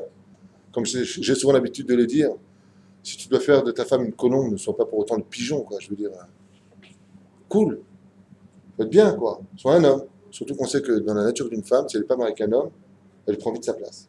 Donc c'est compliqué. Un homme, soit un exemple.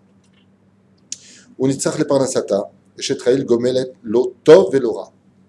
Comme par exemple une femme, elle est fatiguée à la maison, elle sait que son mari passe par des moments difficiles, elle va retrousser ses manches pour compléter la parnassa de son mari, pour qu'il aille mieux moralement. C'est ici une chose qui rapporte encore. Kon imechaya, les rabot alelot, ce que je dis, kilo, echebe balay lanera. Et jour comme nuit, cette femme-là va s'efforcer aussi de remonter le moral de son mari. Je vous dis comment, la nuit, vous avez compris de quoi je parlais. Vechoulé, vechoulé. On raconte l'histoire d'Elu Hanavi Zacholetov. Vous voulez une petite histoire sur une femme virtueuse? Ça vous intéresse? On raconte comme ça l'histoire qu'un jour Eli Hanavi Zacholetov, le prophète Élie, est venu voir un homme et il lui a dit voilà, tu vas avoir 7 années d'abondance absolue. Tu les veux maintenant ou à la fin de ta vie? Cet homme-là a dit oula, comme je sais que le mazal de l'homme, que le vrai trésor d'un homme c'est sa femme, je posais la question à ma femme, prophète Élie, et je te dirai quand. Il est parti voir son épouse et il lui a dit voilà, le prophète Élie s'est dévoilé. Il nous a proposé 7 années d'abondance absolue, d'argent sans finir. Il a dit maintenant ou après? Il n'y a que 7 années. Il lui a dit tout de suite. Il est parti voir le prophète Élie. Il lui a dit tout de suite. Le prophète Élie lui a dit tu peux partir en paix. Il n'a pas fait 10 pas qu'il s'est enrichi.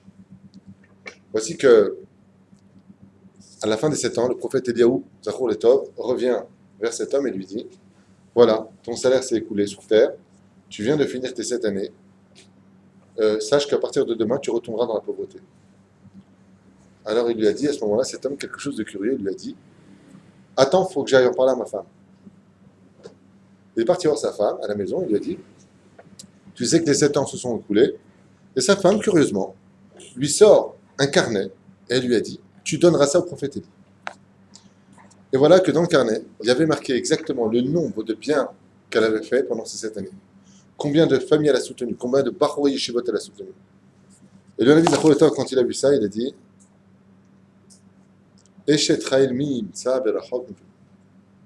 extraordinaire, il a dit, sache que tes 7 années sont devenues une éternité. Lama, parce que cette femme a su justement comment profiter d'une situation, et prinat netina, le fait de donner, le fait d'avoir une maison qui soit calme, des enfants qui soient tenus, une maison qui soit propre, verrouler. On continue. C'est l'histoire qu'il nous a racontée ici. Veod, une dernière explication sur ce verset-là. Afalpi shei mefarneset oto. Alors il y a des femmes, Beshala lo yersa, il y a des femmes qui dans ce monde ne veulent pas un mari qui travaille. C'est le cas de la majeure partie d'Avrechim que nous avons en Eretz Israël. Et je peux vous dire, j'ai eu affaire à des femmes qui sont venues devant le kollel pour bien vérifier que le mari étudie la Torah. Il y a des femmes qui ne veulent pas que leur mari étudie dans ce monde parce que pour eux c'est une perte de temps. C'est elles qui travaillent, à l'image, qui étudient la Torah. Elles ne veulent pas. C'est marqué dans leur contrat de mariage. Je veux un avraire qui étudie la Torah du matin au soir. Si tu quittes le kollel et que tu ne deviens pas un grand rave, je demande le guet. C'est marqué dans les contrats de mariage. Il y a des femmes, c'est leur condition. Mais comment on va vivre? La femme dit je travaille. C'est le cas de tous les avrechim en Eretz Israël. La femme travaille, c'est leur choix. Contrairement à ces langues de vipères qui se permettent de parler du monde haredi en disant c'est normal que la femme travaille, c'est leur choix, qu'est-ce que tu veux. En attendant, toi, qu'on t'entendra comme un sac poubelle, mais la femme qui était le symbole de la première femme d'un avraire, qui était la femme de Rabbi Akiva, il n'y a pas moins de 400 000 personnes par an qui viennent prier sur sa tombe. Vous voyez la différence entre elle et les autres? Donc il faut arrêter les délires. Si tu n'es pas de ce niveau-là, c'est ton droit, mais au moins, avec tout le respect que je te dois, ferme-la. Ne viens pas critiquer ceux qui en ont fait leur vie. Elles ne te demandent rien, toi. Elles veulent un mari qui soit Ben Torah. Elles veulent un mari qui construit une grande villa dans mon futur. C'est ton problème à toi? C'est pas ton problème. Tu veux aider, tu aides. Tu veux pas aider, tu n'aides pas. Mais au moins, ne critique pas. La critique de ces femmes dites religieuses qui ont permis un lashon hara vraiment serpentaire à travers le pays d'Israël ont mené à ces réformes que nous vivons aujourd'hui. Ça a mené à ça. On en est là aujourd'hui. Pourquoi? Parce que ce sont des femmes avec le kisoui qui ont osé faire du lashon hara. Malheur à ces femmes-là, qui se sont permis de rentrer dans la vie privée de ce que le roi Salomon a défini ici. Regardez bien, je vous la lis pour bien comprendre que je n'ai pas d'intérêt personnel à ce qui est marqué. Surtout que moi-même, je travaille personnellement, donc je ne vois pas pourquoi on en parlerait.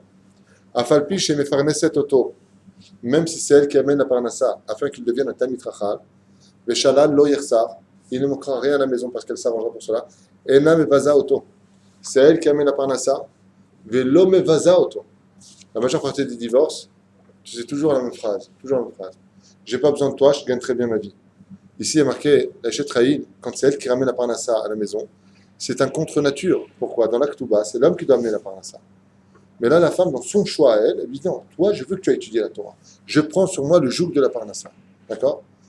Il est de nature que si la femme amène la parnassa à la maison, bon, alors, allez, viens, chérie, je te sors. La femme qui amène la parnassa, elle donnera, d'ailleurs, c'est un des points les plus culminants d'une femme virtueuse. Il arrive des fois que la femme, je dis bien des fois, soit un peu plus intelligente qu'un homme. Ça arrive. Des fois, ça arrive. Des fois, une femme, elle peut être plus intelligente qu'un homme. Ça peut arriver. Ou plutôt qu'il y ait des maris qui sont un peu plus teubés que leur femme. Dans les deux sens. Il arrive qu'une femme gagne plus d'argent que son mari. Sa mari va gagner 5 000 shekels, la femme va gagner 12 000 shekels, elle travaille à la banque à Poalim, ou dans un bon poste, où elle a fait plus d'argent au téléphone que son mari, peu importe. Et là, ça devient compliqué. Le mari vient vers la femme en disant chérie, t'as rétréci les... non, ça c'est autre chose. Tu peux payer les éréchaïtes. Et c'est Réchaït. Une femme qui gagne plus d'argent que son mari devra tout faire pour que son mari vive à l'aise. Ça veut dire quoi, vive à l'aise? Pas lui donne de l'argent. Non. Quand même, pour pas qu'il se sente mal à l'aise dépendant de sa femme. C'est ce qu'il dit ici. L'amrod, she'im, il vient et taparnasa, enam et vaza auto. Elle lui dit pas, dis-moi, si je suis pas là, comment tu vis?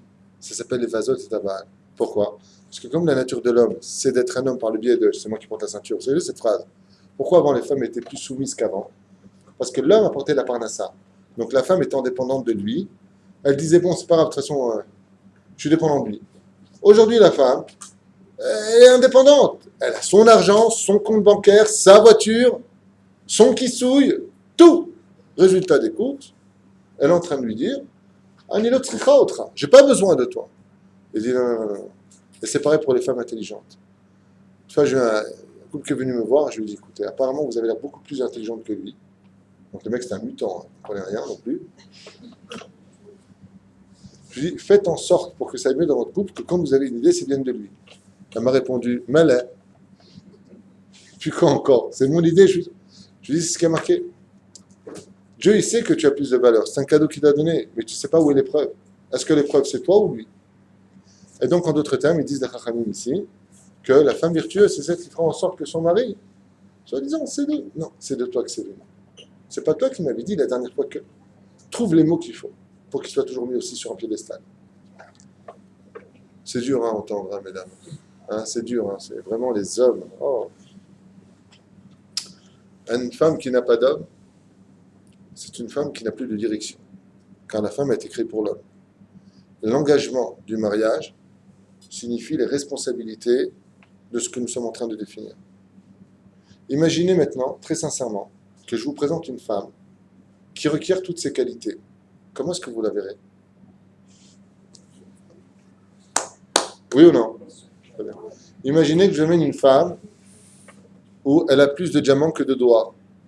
Elle a le chauffeur qui l'attend dehors, le caniche qui est en train d'aboyer, ouais, et qui est en train de dire nous, Philou, faut qu'on aille vite au restaurant, on nous attend chez Maxime. Ouais, vous l'applaudissez? Qu'est-ce qu'on a envie de dire d'elle? C'est plus d'air caca ça. Oui ou non? Comprenez bien une chose, c'est quand c'est dur qu'Akadosh Baruch Hu voit ce que vous valez. Si tout est clean, c'est ce qu'il dit même Noël. Bemat et Shetraïl. Avraham Avinu alav shalom, il avait 3000 serviteurs pour lui servir son café le matin. Avraham Avinu alav shalom. Il avait 3000 serviteurs pour lui servir son café le matin. Vous savez de quoi je vous parle? Tous étaient dépendants de lui. Quand il a reçu l'invité des 3 anges, il a marqué Vayarot Avraham Hara Avaka.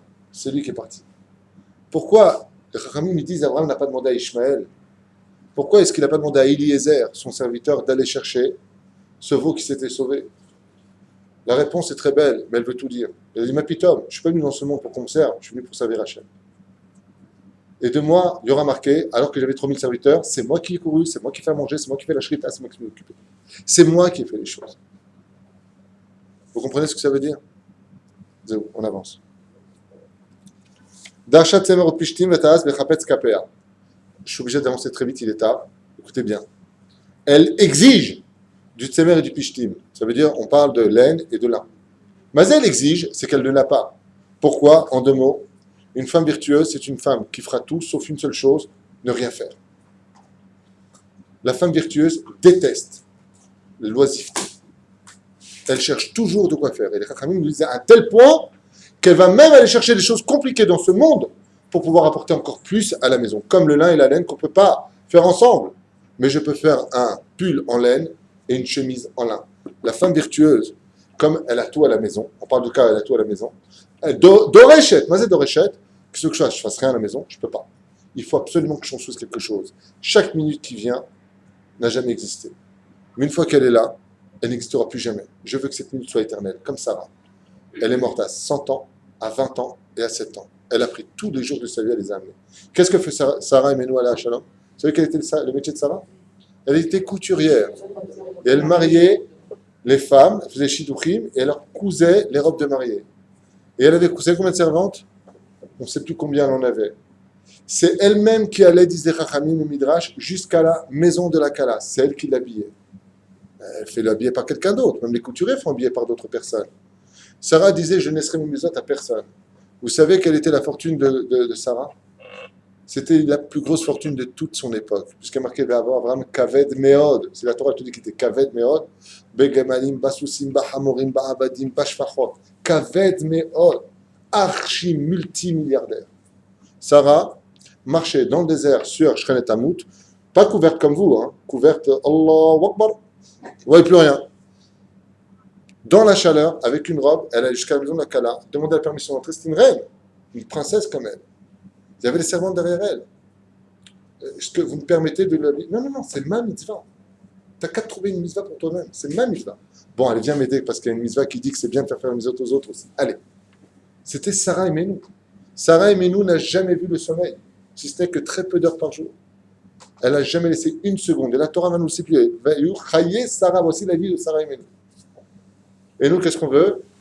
Tu vas dans les hôtels et elle est là-bas. Très pauvre.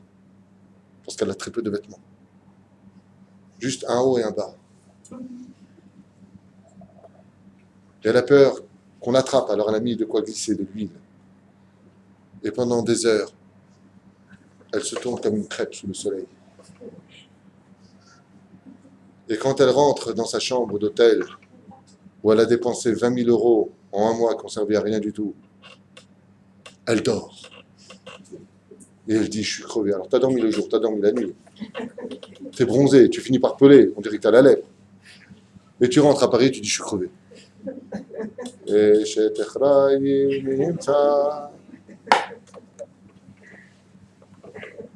imaginez Sarah Imenou. Elle est où Sarah? Elle est au King Salomon en train de bronzer.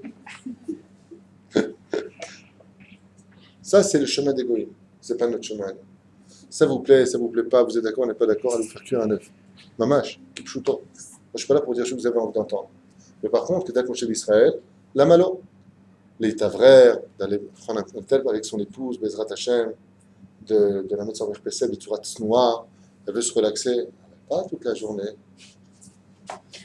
Et le soir, j'ai bronzé, hein, Nachon. Ne me touche pas, j'ai attrapé un coup de soleil. Teubé, là. Ça s'appelle les pauvres de l'esprit. Bien. Il y a des gens qui vont éteindre tout de suite la vidéo quand ils vont entendre ça. Je m'en fous. Je m'en fous. Éteignez. La vérité reste la vérité. 120 ans, cette femme est partie. Elle est partie à l'hôtel à Rio. Elle avait acheté une chambre Hilton, 6e étage. Super intéressant. Ça veut dire qu'il ne faut pas avoir. Je veux dire par là que l'achèterie ne perd pas son temps. Sachez-le, une femme virtueuse ne perd jamais son temps. Jamais. Aïta konyot sochem umechat tabil achma. Elle est comme quelqu'un, bon ici parle de Sarah Imenou derrière qui allait d'une maison à une autre maison, comme un bateau qui va au loin pour apporter son pain. Elle va chercher ses propres mitzvot, elle ne compte pas non plus sur son mari. Il y en a qui disent ici, et ça c'est très fort, elle est comme Aïta konyot socher, mazaomer. Elle envoie son mari étudier la Torah, qu'il aille étudier la Torah, de toute façon, elle prendra son pain, son dû. Ça veut dire que de là, les Chachamim nous disent qu'une femme qui dit à son mari, chérie, va pas faire les courses avec moi, même si j'ai vraiment besoin de toi. Je préfère que tu ailles étudier la Torah. Et son mari dit, oh, super. Et qu'est-ce qu'il fait? La PlayStation avec ses copains. Alors, même si le bateau est parti chercher de la marchandise au loin, elle ramènera quand même son pain. Dieu lui donnera le salaire, même si le mari n'a rien fait au collège. Même s'il n'a pas étudié la Torah. Ezeisha Tova. Et pour cela, il faut que le mari joue le jeu. Pour lui, c'est très important l'étude de la Torah tous les soirs à 8 heures. Et quand il y a France-Israël, le football, il ne va pas à son cours de Torah. La femme, elle dit, alors moi, je ne veux pas manquer un match de football, tu viens demain faire les courses avec moi aussi. Vous comprenez ce que je veux dire? On avance. Un autre pérouche qui est donné ici à propos de... Elle est comme les bateaux qui s'éloignent pour apporter leur pitance. Même si la femme va travailler très très loin, c'est-à-dire loin de la maison à Kavana, Mitna Eget Kedat Moshe Israël. Elle n'accepte pas qu'un étranger lui fasse un café. Elle travaille dans un bureau, loin de la maison. Le mec il dit Rivka, je te fais un café. Allez poupée, je te fais un café. Mais c'est poupée, c'est une femme mariée, quelle poupée t'as, qui est écologique. Quelle poupée t'as, quel café tu lui fais? Ça s'appelle de la drague. Bien entendu, ceux qui sont dans la Torah vont dire vraiment n'importe quoi. Demandez à toutes les femmes qui ont trompé leur mari comment ça a commencé. Et vous verrez. Ça a commencé avec des mots. avec des verres et du reste. Al tarbesicha im haïcha. On met un café. Non, c'est-à-dire si on est plusieurs, donc il faut faire un café pour tout le monde. Voilà. On parle d'Aïchet Raïl. Oui, non, mais. On parle de l'Aïchet Raïl. On parle de l'Aïchet Raïl. Ruth Moavia a inventé une petite histoire mythologie, celle du petit poussé. Ruth Moavia, elle est à Shalom, était tellement tsnoua que quand elle est partie joindre pour la première fois Boaz pour le travail, elle a pris avec elle des cailloux dans sa main. Elle les a mis dans un sac. Et quand elle a commencé à avancer sur ce nouveau pays qui était Eretz Israël, là où elle marchait, elle mettait des cailloux à un endroit précis. Quand elle est revenue le soir, elle cherchait ses cailloux. Les Chachamim posaient la question et disaient, mais pourquoi elle a fait ça? Pour éviter de demander à un homme, comment je fais pour retourner chez moi? Cette femme s'appelle Ruth Moavia. C'est extrême. Je peux tout à fait en tant que femme dire à quelqu'un, excusez-moi, mais comment je retourne à la maison? Mon adresse est là. Ben, madame, c'est pas compliqué, c'est là-bas. Oui, mais si elle avait fait ça, ce serait pas Ruth Moavia et puis elle n'aurait pas été la mère de Machar. Baba Saleh, s'il avait pris cette couverture avec ses nounours, parce qu'il avait marqué dans sa biographie, un jour, Rabbi Eliyahu el-Fassi lui a posé une couverture avec des nounours. Il n'y a aucun interdit d'avoir des nounours sur sa couverture. Mais il n'aurait pas été Baba Saleh. Vous comprenez ce que je suis en train de dire? C'est-à-dire, on veut toujours les meilleurs résultats en donnant ce que notre esprit veut nous. Non, nachon. Non, nachon.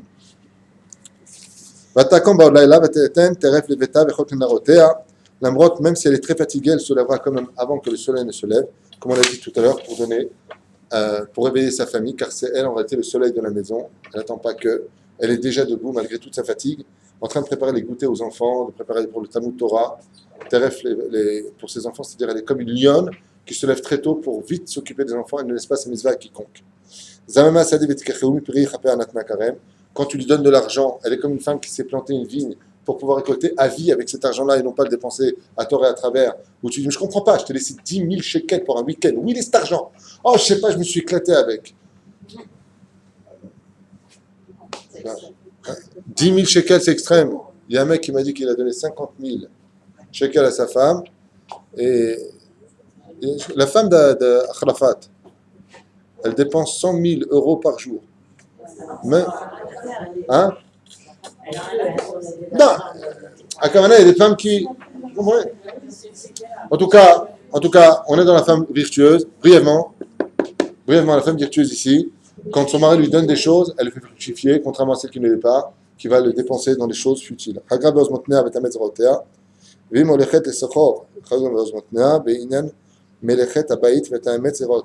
Même si elle sort au travail, elle ne délaisse pas la maison pour autant. Elle ne dit pas, attends, je vais travailler, t'as qu'à prendre une femme de ménage. La Kavana, elle a le droit de le faire, mais même à la maison, elle est chogeret, ça veut dire elle se part de sa ceinture de travail. Ve'od devoir al pima amar Eliyahu, Adam evi chitim inasade, comme il dit, rapporte autre chose ici, il dit comme l'homme il apporte le blé à la maison, elle va le moudre jusqu'à en faire comment ça s'appelle? De la farine, elle va faire des gâteaux, elle va pas acheter le gâteau lui-même. Ta'ama kitov sachara lo yirbe balayla nera.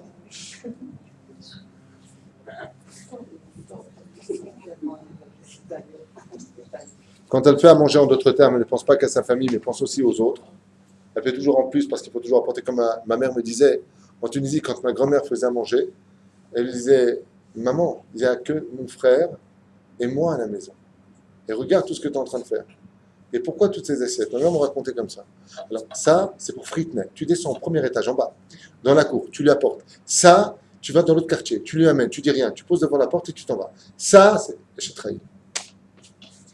On avance. Il y a des Hachelcha Bakishor, on est obligé d'avancer. Kapapa Nani, Hachelcha Levion, elle tend la main aux pauvres. Maase Shaya, Bechoulé, Lotira, Betameshalek, Robeta Lushanim. Et là, on va rentrer dans un verset que je vais m'arrêter par contre. Elle n'a pas peur de la maison, de la neige dans sa maison, car toute sa maison est remplie de soie. De quoi est-ce que l'on parle? Elle est la gardienne de Shabbat à la maison. On a expliqué que la femme est le pilier. Pourquoi le chaleg? Pourquoi la neige? Parce que les Chachamim nous enseignent que le Shabbat, il n'y a pas d'enfer. L'enfer, de façon imagée, même si c'est loin d'être une image, est représenté par le feu. Et étant donné qu'il n'y a pas de feu qui est allumé dans le Gehinam pendant Shabbat Kodesh, il y a un autre Gehinam qui existe pour ceux qui n'étaient pas Shomer Shabbat Kodesh. Et ce Gehinam s'emploie pour la même tactique et la même pratique que le feu. Car il y a deux choses dans ce monde qui brûlent un homme, c'est ou la neige ou le feu. Le froid absolu, comme on l'appelle, pour une verrue là, comment tu brûles? La neige carbonique brûle la verrue, donc ça brûle, ça cicatrise comme le feu. De la même façon, on fait passer les âmes que Dieu nous protège, qui n'étaient pas Shomer Shabbat, du monde de l'enfer au monde des glaciers pendant Shabbat Kodesh. Et c'est le remède qui est donné ici. Elle n'a pas peur de la neige dans sa maison. Ça veut dire quoi? Elle est gardienne de Shabbat. Assour, mon fils. Tu n'as pas le droit d'allumer la télévision. Il faut faire attention. Pourquoi? La neige, la punition du Shabbat ne rentrera pas dans ma maison. Ki chol beta lavushanim. Parce que nous avons tous des beaux habits de Shabbat. Nous avons tous sur nous de la soie. Nous avons beaucoup de mitzvot à la maison. De là, les Chachamim disent, la femme, c'est la protectrice contre la neige. Ma'inaf kamina. L'otira, tu n'as pas peur de la neige. La neige, al-pi Kabbalah, c'est pas un bon signe. Il faut savoir. Les gens vont te dire, super, il y a de la neige, on fait un bonhomme de neige. Super sympa. Mais la neige, c'est pas un très bon signe. Al-pi sol.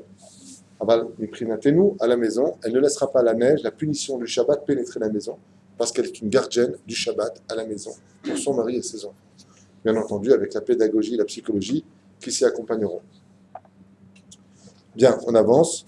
On passe, on passe, parce qu'il est tard. Sophia elle marche, Bezrat Hashem, comme on l'a dit tout à l'heure, vers sa maison, dans sa demeure, mais ne donne pas le pain de la fainéantise. Rappelez cette explication.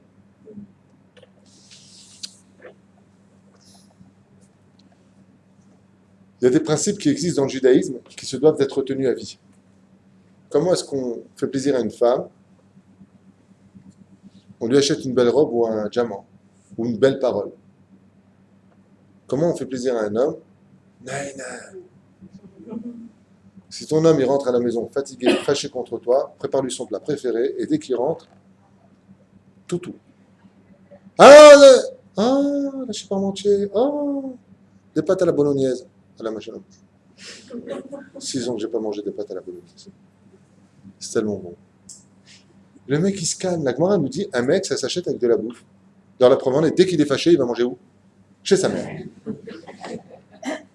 Un homme, c'est comme ça. Alors on lui dit, ne lui donne pas, j'ai commandé chez Sarina, j'ai commandé chez je ne sais pas qui en France ou en Israël. Non.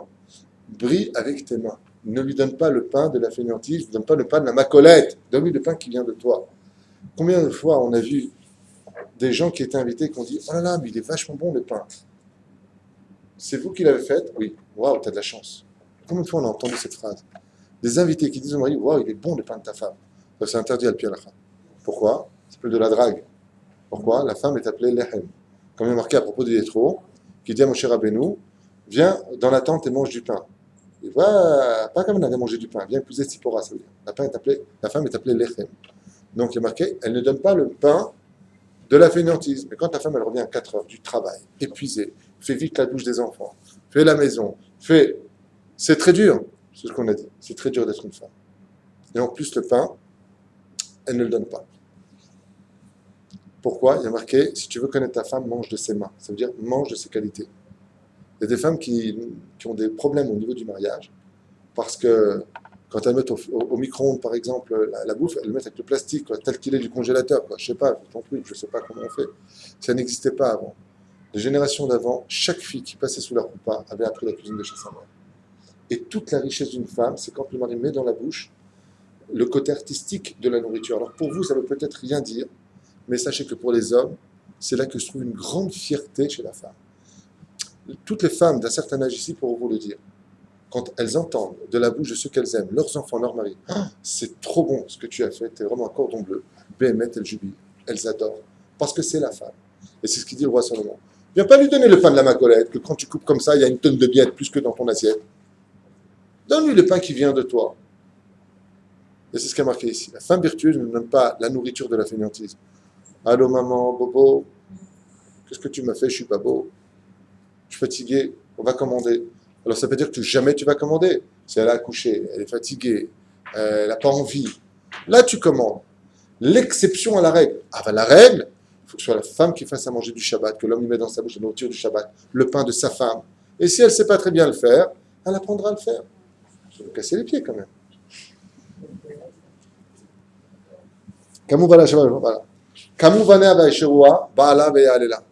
Alors d'un côté on pose la question, on dit je ne comprends pas.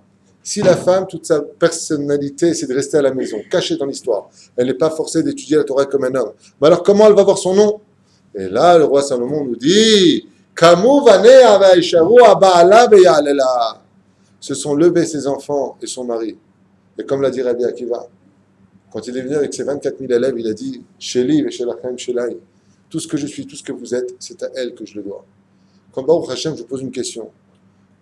Quand vous voyez un enfant qui est très brillant en Torah, un enfant qui a un comportement exemplaire, quelle est la première chose que vous cherchez à savoir? Qui est la mère? C'est ce qui a marqué ici. Qui sont les parents? Quand vous voyez un enfant insupportable, quand vous voyez un enfant que tu as envie de le prendre, de finir en coup de low kick, d'accord? Qui tu as envie de savoir? Qui sont ses parents? C'est ce qui a marqué ici. Quand tu as un arbre et que tu as des fruits qui poussent, on veut savoir, mais qui sont les parents? Qui sont ces irresponsables de la vie? Comment vous avez pu laisser vos enfants devenir aussi stupides? En plus, ils dérangent la vie des autres. Il est pourri chez toi, mais pas chez nous. Donc on a envie de lui dire. Comme ça, mon frère Moshe m'a raconté qu'il a reçu un jour des invités à la maison et les enfants lui ont tout cassé. Donc au début, mon frère, il m'a dit, je suis resté calme. Après, j'ai les dents qui poussent. Il m'a dit à un moment, je lui ai dit, mais tes enfants, ils font ça chez toi? Mais ça va pas, non?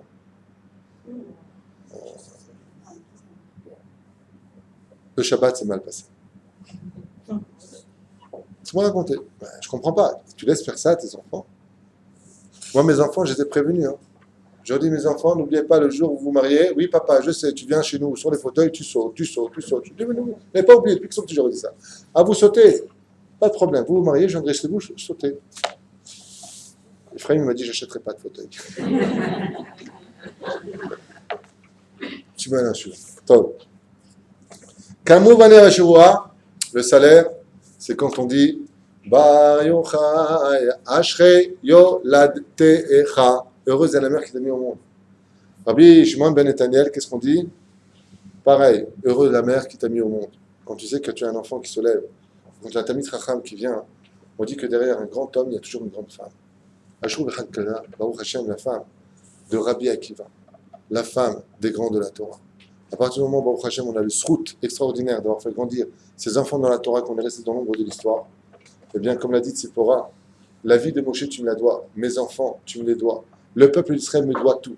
Akadosh Baruch Hu a donné un honneur particulier à Séphora, la femme de Moshe Rabbeinu alav shalom. Pourquoi? Parce qu'elle s'était plainte d'être restée dans l'ombre de l'histoire. Avant Moshe Rabbeinu est venu rehausser l'histoire. Et Dieu va réincarner Séphora en tant que Esther Amalka pour mettre sur un piédestal cette femme qui va sauver tout le peuple juif, parce qu'en réalité, on devait tout à Tzipora, alors que celui qui a les projecteurs sur lui, c'était Davka, Moshe Rabbeinu. Je finirai avec ça, puisque je vois qu'il est tard. Rabot banot asuchail va atalit al kulana. Et là, je ne comprends pas.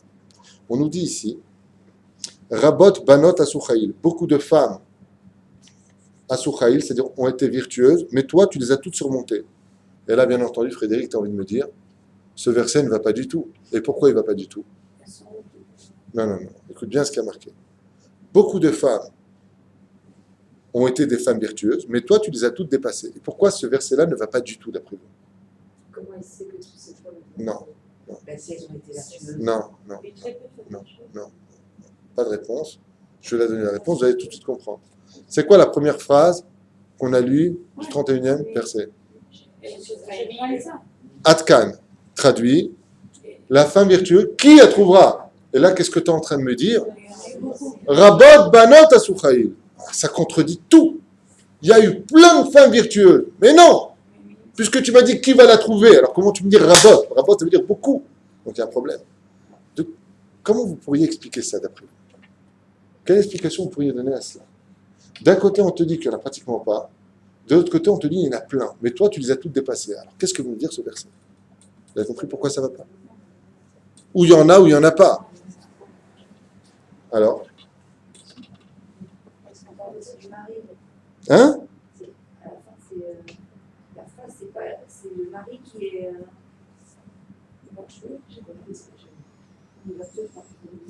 Elle va réussir à le rejoindre pour qu'elle soit une femme vertueuse. Qu'est-ce que tu dis? Très vraiment, il y a beaucoup d'explications données, j'en donne une seule. On peut trouver chez une femme une de ses qualités. Rabot banot asuchail. Elles ont fait. Elles ont été vaillantes. Il y en a qui ne se sont pas vengées du mari en disant, bon, le pauvre. Il y en a qui vont, malgré leur fatigue, toujours bien tenir la maison, mais qui ne vont pas emmener leurs enfants au Talmud Torah. Il y en a qui vont les mettre au Talmud Torah, mais qui vont passer leur temps à se plaindre.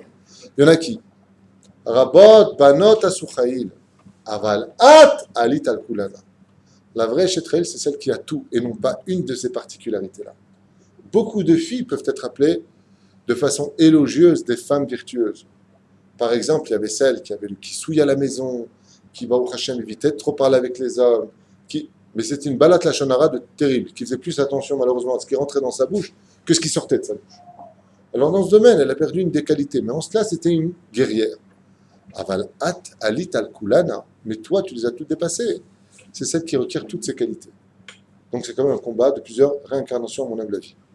En finissant avec le dernier verset, parce que c'est vrai que je vous dois de vous libérer. Sheker achen ve'evel ofi isha yirat Hashem titalal. Mensonge et la grâce. Non. Sheker achen, oui c'est ça, mensonge et la grâce, vanité et la beauté. Seule la femme qui craint Hashem est digne de louange. Dans ces versets-là, c'est ce qu'on se doit d'ailleurs le plus de rechercher au monde. C'est une femme qui a la crainte du ciel. À tel point que la Gemara nous dit, à tout jamais un homme se devra d'épouser la fille d'un Talmid Chacham. À tout jamais. Parce qu'il y a une histoire qui s'est passée il n'y a pas tellement longtemps, d'une fille qui a fait un séminaire, qui a fait tchouva, et qui s'est rendu compte que la valeur de la femme juive, et c'est très touchant comme histoire, pourquoi? Parce qu'elle s'est mise à étudier énormément, et beaucoup plus que ce que la Mikhlala lui demandait d'étudier.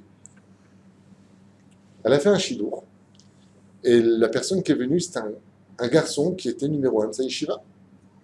Et il lui a dit, tes parents, ils étudient dans quelle yeshiva, ton père, c'est un rab de quel quartier? Il dit, mon père, il est pas rab. Ah, d'accord. Il a dit, alors il est shochet, il est moël, il est tzaddik, il est quoi? Il lui a dit, non, mon père, il travaille, il a des boutiques, il a une boutique, il n'est pas dans la Torah. Le mec, quand il a regardé ce shidour, il lui a dit, Mechilam, il vaudait, pourquoi la kavod? Ah ben moi, je vais épouser la fille d'un Talmid Chacham, comme c'est marqué dans la Gemara. Et il lui a dit, d'accord, mais avant de partir, juste avant de partir, fais-moi un examen. Fais-moi un examen, lui. Et ce Bachou Yeshiva lui a fait un examen en Torah, un examen pour femmes, Marloquet Rachid Tosfot. Il lui a fait un examen, et il lui a répondu à tout. Et il lui a dit, mais pourquoi tu as fait autant d'efforts? Il lui a dit, parce que comme je n'ai pas été engendré par un Talmid Chacham, mais que mon père a beaucoup de valeur, et que je voulais un homme qui soit digne d'apporter une progéniture qui soit dans le monde de la Torah, un homme avec qui je ne vais pas prendre la tête en disant Talmud Torah ou école laïque et Torah. Alors je me suis dit que puisque je n'ai pas été engendré par un Talmid Chacham, je vais faire de moi une Talmida Chacham, pour que celui qui me trouve voit en moi les qualités aussi de celui qui m'a précédé. Et cette fille s'est mariée avec lui, Basof. Baruch Hashem, ils ont des enfants aujourd'hui grâce à Dieu, ils sont tous à Talmud Torah. Isaac Glusha Shalaïcha. C'est une femme intelligente. Il n'y a pas plus grand au monde. Elle a compris une chose, elle. Elle a compris que dans ce monde, ce n'était pas le côté extérieur, ce n'est pas le côté de la grâce, de la beauté qui comptait. Et pourquoi on vient nous le dire ici? Parce qu'on a dit tout à l'heure que la femme ne vit que par un principe. Hey, tu veux une femme, tu veux avoir heureuse, t'as maigri comme t'es belle. Et là, elle est. Hein? Ouais. Alors, elle adore les compliments sur sa beauté. Et c'est normal, c'est une femme. C'est une femme, c'est normal. Mais tu veux tuer une femme, tu dis, oh là là, t'as grossi, t'as un problème. Est-ce qu'il est lourd, celui-là, j'ai jamais aimé. J'ai jamais aimé, j'aime pas. Quand tu fais des compliments, une femme, elle est heureuse. La femme, pour elle, c'est vital d'être belle. Qu'est-ce qui se vend le mieux sur Terre? Produit de beauté. C'est vital! Avant, on lui dit, attention. Avant de regarder la beauté chez une femme, d'abord regarde ses qualités. Est-ce qu'elle a des yeux de chesed? Est-ce qu'elle n'est pas nerveuse? Avant le mariage, elle est nerveuse après le mariage? Trop tard. J'adore, toutes les femmes me disent trop tard. Non. T'es pas né avec des dents? Pareil. Faut changer. Faut pas être nerveux. Chazé shalom. La nervosité tue tout. La nervosité ne construit rien. D'un côté, la nervosité tue tout. Mais alors, le dumbared, ça rend hyper nerveux. Quelqu'un de dumbared à la maison, tu le finis, mais alors celui-là, en 2 secondes. La reine, Be'ezrat Hashem, Eshet Chayil mi imtsa, Ve'rachok mipini mechera. Ça ne veut pas dire que la beauté n'est pas importante, que la grâce n'est pas importante. On veut simplement ici donner un ordre chronologique. J'ai fait un cours qui s'appelle De la beauté à la vanité sur le site, et j'explique là-bas pendant 1 heure pourquoi D'un côté, c'est si vaniteux que cela est si mensonger, alors que la Torah n'a jamais oublié de nous dire qui était belle ou qui était beau dans la Torah, jusqu'aux immeubles comme le Beth Amikdash. Pourquoi ce conflit, à savoir si c'est la spiritualité qui l'emportera sur la matérialité ou pas? Mais ce qui est certain, c'est que quand on veut former un couple, avant de voir, waouh, comment elle est, d'abord observer le côté éternel de sa personne, ses midotes, pour savoir si on va être heureux ou pas. Parce qu'on ne peut pas se consoler avec aliéner un beau visage toute sa vie durant, si cette femme qui se cache derrière ce visage est une femme dure à vivre. C'est pas possible. Ce qu'il faut d'abord, c'est regarder les qualités, et ensuite, si elle est belle, alors tu as gagné le gros lot, Bezrat Hashem, et c'est ce que je souhaite à tous les enfants d'Israël. N'oubliez jamais, mesdames, que même si vous avez d'Aïrat Shamem aujourd'hui, il n'en est pas moins grand pour vous d'être toujours très belle pour vos maris.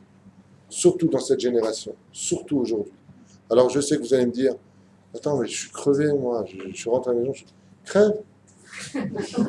Putain, je suis tunisien, moi, crève. Crève.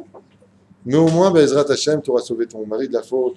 Parce que quand il sort dehors et qu'il voit dehors, des Miss-Monde qui se promènent toute la journée, quand il rentre à la maison, il voit sa femme qui est comme ça.